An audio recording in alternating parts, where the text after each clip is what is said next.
পূর্বের লেসনে আমরা রেজাল্ট শিটের ফর্ম তৈরি পর্যন্ত দেখেছি।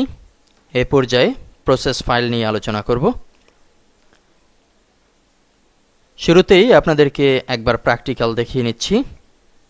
যেহেতু আজকে জেএসসি রেজাল্ট দিবে, আমি এর দু একটি সিরিয়াল সম্পর্কে জানি। এ কারণে একটি সার্চ করছি জেএসসি 2011 সিলেক্ট বোর্ড, এখান থেকে বরিশাল সিলেক্ট করছি এবং রোলের ঘরে আমরা 1238-এর একটি সিরিয়াল সার্চ করব। 1238-64 সাবমিট বাটনে ক্লিক করছি। দেখা যাচ্ছে result is not published yet, এখনো পর্যন্ত রেজাল্ট পাবলিশড হয়নি। এটি দেখানোর উদ্দেশ্য আমার একটাই, এখানে যে ডেকোরেশন আমরা দেখতে পাচ্ছি, নিচে একটি দাগ ব্যবহার করা হয়েছে, মাঝে যে লেখা থাকবে সেটি দেয়া হয়েছে, নিচের দিকে সার্চ অ্যাগেইন। ঠিক সেম বিষয়টি আমরা প্রিভিউ করব। আমরা চলে যাচ্ছি ম্যাক্রোমিডিয়া ড্রিমওয়েভারে, এখানে রেজাল্ট আন্ডারস্কোর প্রো। শুরুতে আমরা একটি HTML কোড ব্যবহার করেছি। আমরা এখানে লিখে দিয়েছি সি ইয়োর রেজাল্ট। বিভিন্ন HTML প্রোগ্রামিংয়ের মাধ্যমে সাজানো হয়েছে লেখাটি। আমরা যদি HTML খুব ভালো বুঝতে চাই তাহলে আপনারা দেখতে পারেন HTML CSS এর যে টিউটোরিয়াল, সেটি অবশ্যই আপনাদের বেসিককে ডেভেলপ করবে। ডিজাইন মোডে এসে আমরা দেখতে পাচ্ছি সি ইয়োর রেজাল্ট। নিচের দিকে আমরা কিন্তু একই ধরনের লাইন ব্যবহার করেছি। এখানে যে লাইনটি দেয়া হয়েছে সেম লাইন ব্যবহার করা হয়েছে। পরবর্তীতে আছে PHP কোড, প্রসেস করার জন্য যে কোডগুলো দরকার হবে সেটি, এবং সর্বশেষে সার্চ অ্যাগেইন HTML কোড ব্যবহারের মাধ্যমে প্রদর্শন করা হচ্ছে। এখানে প্রিভিউতে দেখা যাচ্ছে। PHP কোডগুলো এবার বুঝিয়ে বলছি। শুরু করা হয়েছে less than question mark PHP, এরপরে হোস্টের একটি ভ্যারিয়েবল তৈরি করা হয়েছে। এই বিষয়গুলো আসলে যখন যেভাবে ইচ্ছা করে নিতে পারি। মূল কথা হচ্ছে কানেকশন ঠিকভাবে দিতে হবে। এর আগেও আমরা ব্যতিক্রম সিস্টেম সম্পর্কে জেনেছি।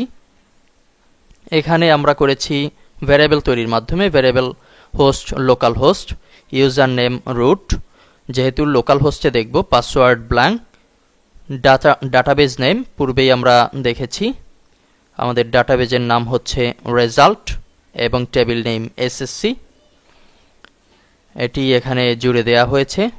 আমরা চাইলে সরাসরি এখানেও লিখে দিতে পারি।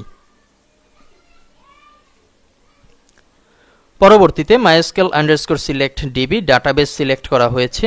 পূর্ববর্তী লেসনগুলোতে আমরা এখানে ডাটাবেজের নাম সরাসরি দিয়েছিলাম।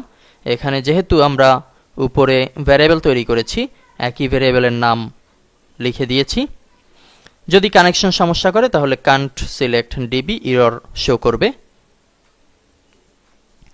পরবর্তীতে আমরা একটি ভ্যারিয়েবল তৈরি করেছি, variable role, variable underscore post role post মেথডের মাধ্যমে আসবে। আমরা result.php তে গেলে দেখতে পারি এখানে যে রোলের ফিল্ডটি আছে তার নামকরণ নিচে করা হয়েছে রোল, ROLL ছোট হাতের, একই বানান পোস্টের মাধ্যমে লেখা হয়েছে। এবং board name variable underscore post post মেথডে আসবে বোর্ড। আমরা লিস্টের ঘরে যদি ক্লিক করি তাহলে নিচে নাম দেখতে পাবো বোর্ড, BOARD ছোট হাতে। এই দুটি হচ্ছে এখানে গুরুত্বপূর্ণ বিষয়। আমরা এই দুটি তথ্যের মাধ্যমে পরীক্ষা করে দেখব, যদি সঠিক হয় তাহলে রেজাল্ট পাবলিশ হবে, যদি সঠিক না হয় তাহলে ভিন্ন কিছু মেসেজ দিবে।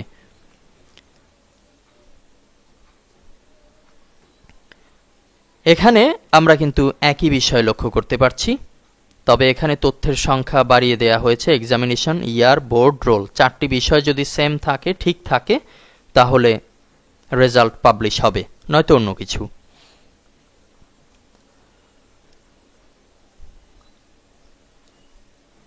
এখন কোডের নিচে আমরা একটি ভ্যারিয়েবল তৈরি করেছি, variable SQL.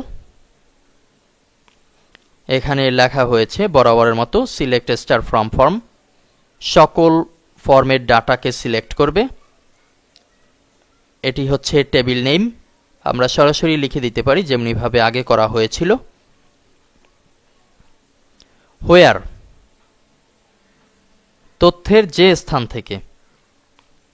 Role, variable role, অর্থাৎ ফর্মে যে রোল দেয়া থাকবে সেই রোল, এবং board equal to variable board.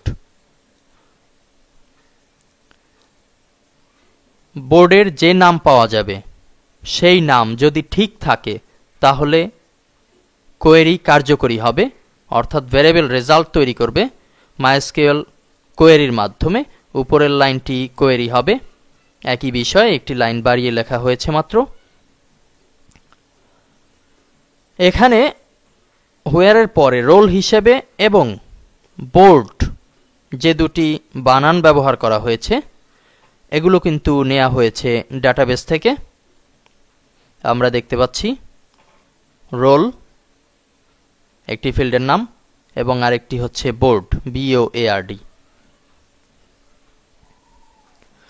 পরবর্তীতে ভ্যারিয়েবল কাউন্ট করা হবে যদি উপরের তথ্য থেকে একজনের তথ্য মিলে যায়। MySQL আন্ডারস্কোর নাম রোস, রেজাল্ট কোয়েরি করে যদি তথ্য মিলে যায় এবং এর মান যদি 1 হয়, অর্থাৎ একজন যদি এরকম পাওয়া যায় তাহলে ইকো করবে। কিভাবে ইকো করবে? পূর্বেও আমরা দেখেছি, একটি টেবিল তৈরির মাধ্যমে ইকো করবে। টেবিলের হেডার থাকবে name, father's name, roll, school, board, GPA, অর্থাৎ ডাটাবেজে যে ফিল্ডগুলো আছে সকল ফিল্ডগুলো সহ প্রদর্শিত হবে, এ কারণে হেডার দেওয়া হয়েছে। পরবর্তীতে হোয়াইল কমান্ডের মাধ্যমে variable row equal to MySQL underscore fetch array, সব তথ্যগুলোকে একজনের যে তথ্য পাওয়া যাবে আলাদা করা হবে।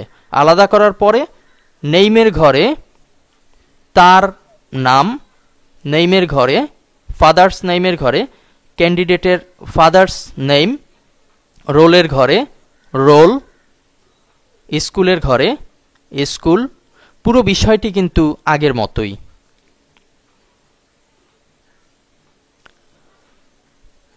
সবশেষে টেবিলকে ক্লোজ করা হলো এবং একটি এলস কমান্ড ব্যবহার করা হচ্ছে যদি উপরের কাজগুলো না করতে পারে, তথ্য যদি মিলে না যায় তাহলে প্রিন্ট করবে। এখানেও আমরা ইকো ব্যবহার করতে পারি, wrong roll number or board name, please enter, please insert again, আরেকবার ইনসার্ট করার জন্য বলা হচ্ছে। আমরা যদি এখানে যেভাবে দেখেছিলাম লাল রঙে শো করেছে, তাহলে সেটি HTML কমান্ড ব্যবহার করে এখানে সম্ভব। যাই হোক, আমরা এখন ফাইলটিকে সেভ করছি এবং আমাদের ব্রাউজারে গিয়ে আমরা একবার সার্চ করব। এখানে ডাটাবেজে যে রোলগুলো আছে আমাদের খাতায় আমরা লিখে নিয়েছি আপনাদের দেখানোর জন্য। আমরা দুটি সার্চ করব। প্রথমটিতে আমরা রোল লিখছি 67, 25, 83। যেহেতু SSC লেভেলের রোলগুলো এরকম হয়ে থাকে, কাছাকাছি ব্যবহার করার চেষ্টা করেছি। এর বোর্ড হচ্ছে বরিশাল, আমরা এখানে মাত্র দুটি বোর্ড স্যাম্পল হিসেবে দিয়েছি। বোর্ড হচ্ছে বরিশাল। সাবমিট বাটনে ক্লিকের সাথে সাথে আমাদের সামনে কিন্তু ডাটা চলে আসলো। নাম হচ্ছে Monu Mia, father's name Montu Mia, roll number 67, 25, 83, Udayan school Barishal, GPA 5। আমরা যদি আবার কারো রোল অ্যাগেইন সার্চ করতে চাই, সার্চ অ্যাগেইন বাটনে ক্লিক করব, যেমনিভাবে আমরা মিনিস্ট্রি অফ এডুকেশন এই ওয়েবসাইটে দেখেছিলাম। Search again. এবারে আমরা একটি ভুল তথ্য দেব, একই বিষয় 67, 25, 83। এটি দিয়ে বোর্ড যদি ঢাকা দিয়ে দেই, অর্থাৎ তথ্য সামান্যতম ডিফারেন্স হয়েছে, সাবমিট বাটনে ক্লিক করছি। প্রদর্শিত হচ্ছে wrong roll number or board name, please insert again. Search অ্যাগেইনে যাচ্ছি। আমরা এবার ঢাকা বোর্ডের একটি তথ্য দেব, ৬৭, ২৫, ৮৬।